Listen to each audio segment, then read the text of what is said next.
U.S. media outlets are reporting that President Donald Trump was informed in May that his name appears in materials related to the case of Jeffrey Epstein, who died in prison in 2019.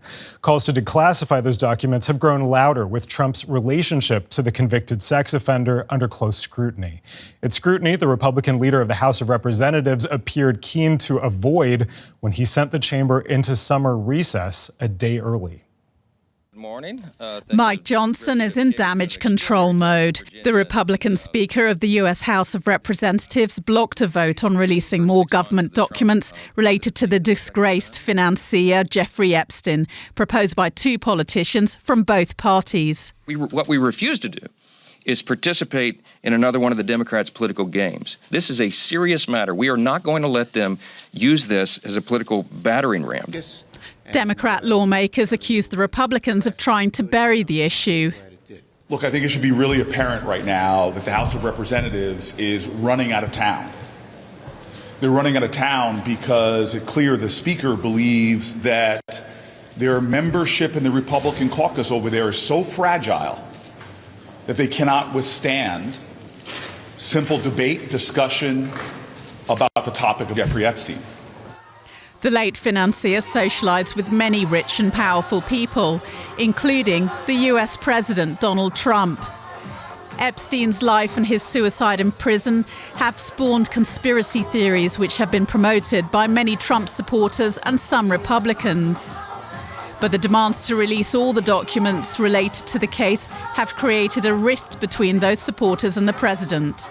The Justice Department is planning to talk to Epstein's former girlfriend, Ghislaine Maxwell, who was convicted of sex trafficking, who helped Epstein abuse girls. A reporter asked the US president about the DOJ's effort, and Trump dismissed the issue. Your Deputy Attorney General has reached out to Ghislaine Maxwell's attorney asking for a new interview. Yeah, I don't know about it, but I think it's something that sounds appropriate to do, yeah. Do you have any concern that your Deputy Attorney General, as your former attorney, would be conducting the interview, given... No, I have no concern. He's a very talented person. He's very smart. I didn't know that they were going to do it. I don't really follow that too much. It's sort of a witch hunt, just a continuation of the witch hunt. The pressure has been on to release more documents from the Epstein case. The question is if this early break will let that pressure subside before the US lawmakers return from their summer vacation. I'm joined by Sandra Navidi. She's a lawyer and political commentator and the founder of the New York-based advisory firm Beyond Global. Sandra, the Wall Street Journal and other media report that Trump was told his name is one of many names in the Epstein files. What do you make of those reports?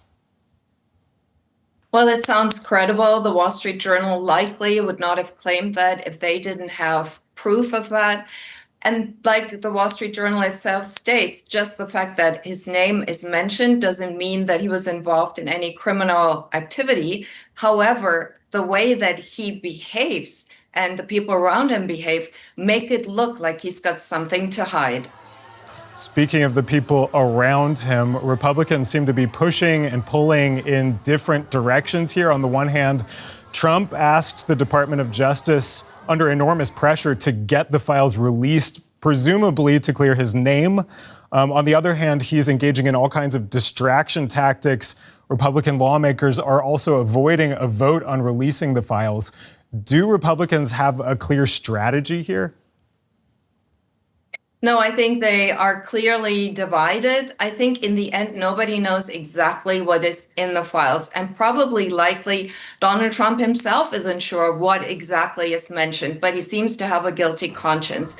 Now, he wants to send, or Pam Bondi, who basically, she's the Attorney General and seems to act at the instruction of Donald Trump, and her deputy, Todd Blanche, who incredibly used to be Donald Trump's personal lawyer. He's now the Deputy Attorney General, and he is supposed to go to prison and meet with Ghislaine Maxwell. And now the worry is that they might negotiate a pardon for her stating that Donald Trump was not involved in anything criminal in return. Now, you said Donald Trump appears to have a guilty conscience. What points you in that direction? Well, Donald Trump usually has a very good instinct of how to connect with his audience, with his MAGA followers.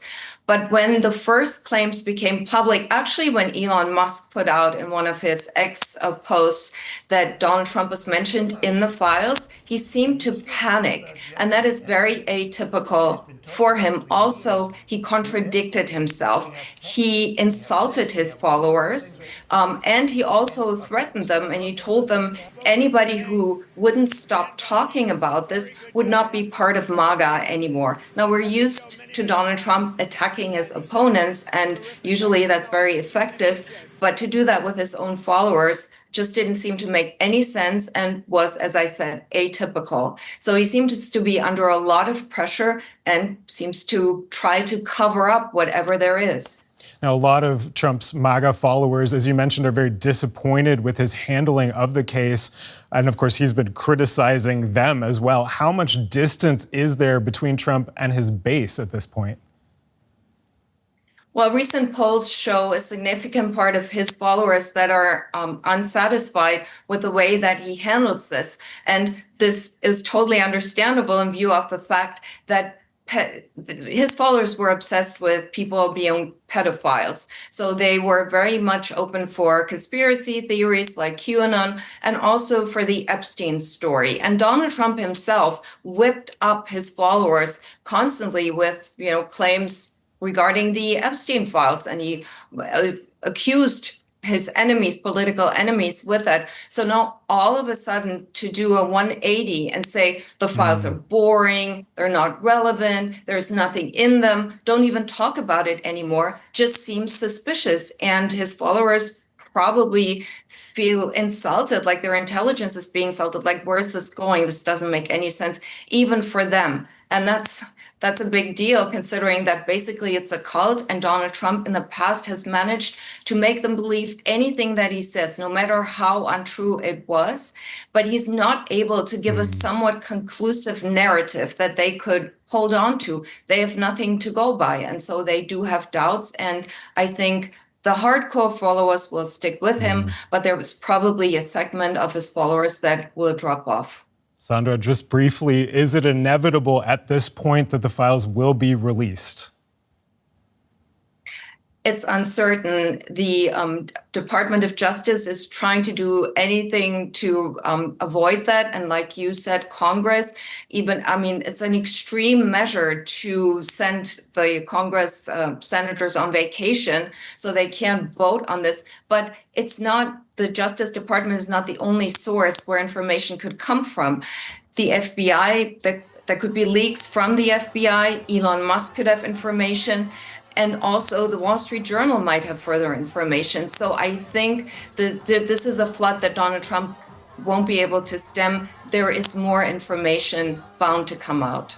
Lawyer and author Sandra Navidi, thank you for your analysis. My pleasure, anytime. We begin the day with accusations of a coup, treason, and of stealing an election. Harsh words spoken by a sitting U.S. president about one of his predecessors. Donald Trump didn't hold back when he was asked a question in the Oval Office about Jeffrey Epstein's former associate, Ghislaine Maxwell. His reply was unexpected, the target of his anger even more so. The president didn't answer the question. Instead, he made a pivot, bringing up old grievances about the investigation into Russian meddling in the 2016 election. Trump was clear about who he believes was to blame: Barack Obama. Sort of a witch hunt, just a continuation of the witch hunt. The witch hunt that you should be talking about is they caught President Obama absolutely cold, Tulsi Gabbard. What they did to this country in 2016, starting in 2016, but going up to 2020 in the election. They tried to rig the election, and they got caught. And there should be very severe consequences for that. Whether it's right or wrong, it's time to go after people. Obama's been caught directly. So people say, a group. It's not a group. It's Obama. His orders are on the paper. The papers are signed. The papers came right out of their office. They sent everything to be highly classified. Well, the highly classified's been released. But you know what? If you look at those papers, they have them stone cold, and it was President Obama. It wasn't lots of people all over the place. It was them too. But the leader of the gang was President Obama, Barack Hussein Obama. Have you heard of him? And except for the fact that he gets shielded by the press for his entire life, that's the one they look. He's guilty. It's not a question. You know, I like to say, let's give it time. It's there. He's guilty. This was treason. This was every word you can think of. They tried to steal the election. They tried to obfuscate the election. They did things that nobody's ever even imagined, even in other countries. Now, we found this isn't like evidence this is like proof, irrefutable proof that Obama was seditious, that Obama was trying to lead a coup. And it was with Hillary Clinton, with all these other people, but Obama headed it up. And, I get a kick when I hear everyone talks about people I never even heard of. It was this one. No. It was Obama. He headed it up. And it says so right in the papers. Got everything. This is the biggest scandal in the history of our country. All right, a lot to take in there. What the president kept on referring to in the Oval Office was a memo released last week by his director of national intelligence, Tulsi Gabbard. In that memo, Gabbard published emails from the Obama administration that showed Russia had not tampered with vote totals in Trump's favor in the 2016 election. Problem is, that was never suggested by the Obama administration. But that didn't stop her from calling into question the broader narrative of Russian interference that has been long established by intelligence agencies and several investigations. Democrats say the report is factually flawed and politically motivated, but Gabbard claims it lifts the lid on something sinister, an alleged attempt by Barack Obama to tie Donald Trump to Vladimir Putin, the goal to undermine his election victory. In a press release, Gabbard said there was a treasonous conspiracy in 2016 committed by officials at the highest level of our government. Their goal was to subvert the will of the American people and enact what was essentially a years-long coup with the objective of trying to usurp the president from fulfilling the mandate bestowed upon him by the American people. She continues, no matter how powerful, every person involved in this conspiracy must be investigated and prosecuted to the fullest extent of the law to ensure nothing like this ever happens again. Very serious accusations, although intelligence experts say they don't have a leg to stand on. Still, President Trump's comments were so extraordinary that Barack Obama took an unusual step. Usually, the former president keeps quiet on the political maneuvering, bickering, and infighting in Washington. This time, his office put out a rare statement. It said, out of respect for the office of the presidency, our office does not normally dignify the constant nonsense and misinformation flowing out of this White House with a response. But these claims are outrageous enough to merit one. These bizarre allegations are ridiculous and a weak attempt at distraction. Chris Chivvis is a senior fellow and director of the American Statecraft program at the Carnegie Endowment for International Peace. He's also a former senior U.S. intelligence official. Welcome to the day, Chris. First things first, is this all just a move to distract from the Epstein discussion?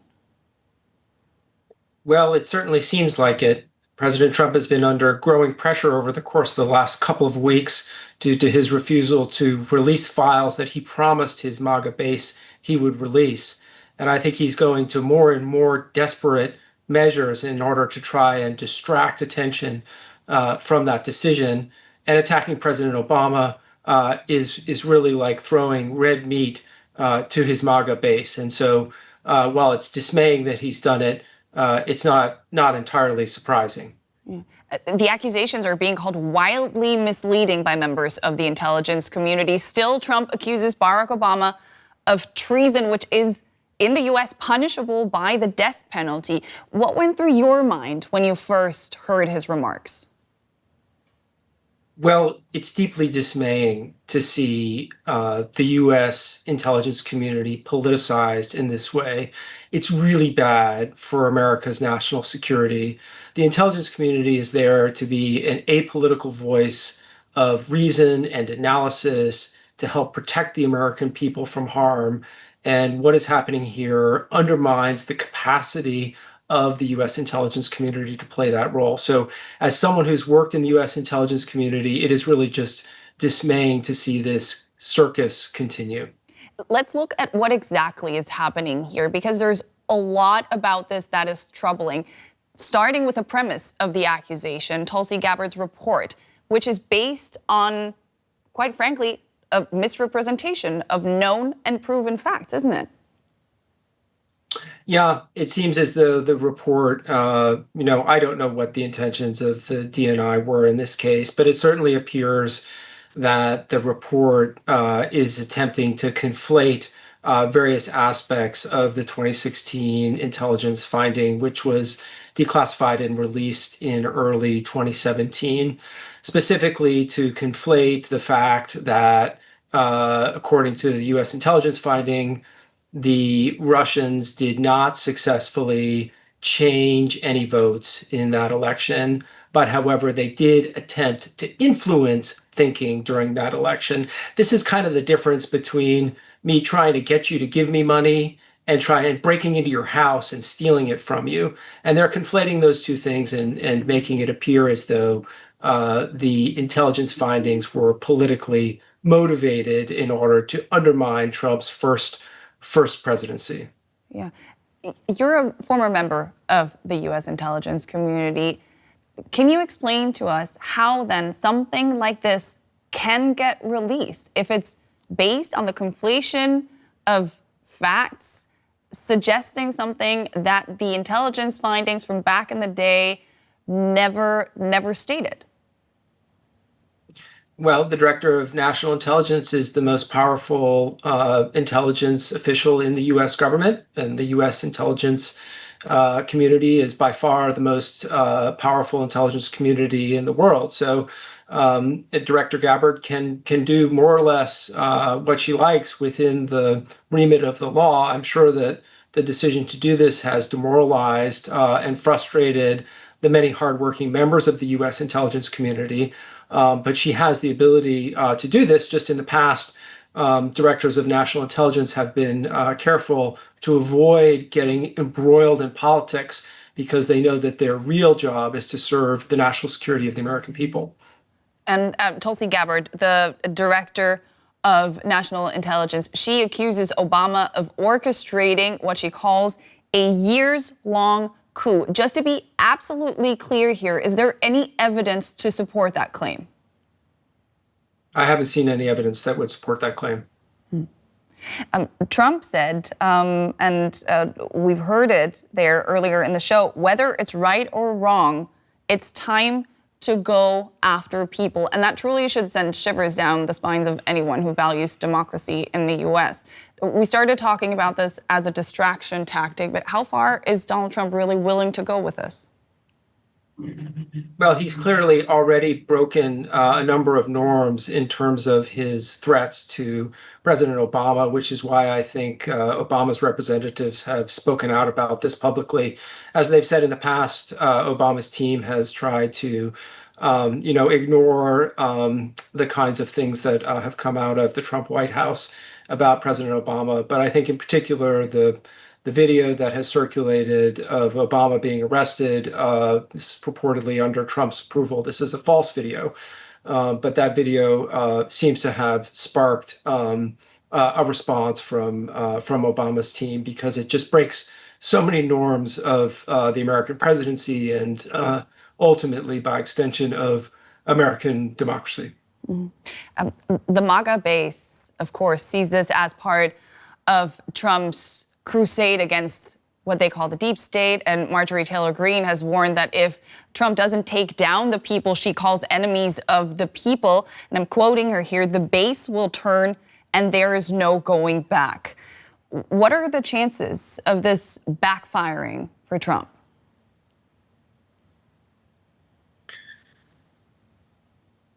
I mean, look, what this tells us is that he feels that he is under a lot of pressure from his MAGA base because of the importance of the Epstein files to their whole narrative of the deep state and of this, crazy idea that there is some kind of a malicious conspiracy at the heart of U.S. government. The fact that he's attacking President Obama so overtly shows me that he is genuinely worried about the damage that this could do to his supporters. Whether or not he will pay a price in the long term for attacking Obama, I think is impossible to say, even though it's clearly something that breaks a lot of established norms. Do you see a scenario in which he actually ends up prosecuting Obama for treason? I wouldn't rule it out. I wouldn't rule out an attempt to do that. I think Trump feels that, he was prosecuted wrongly. That's his view. It's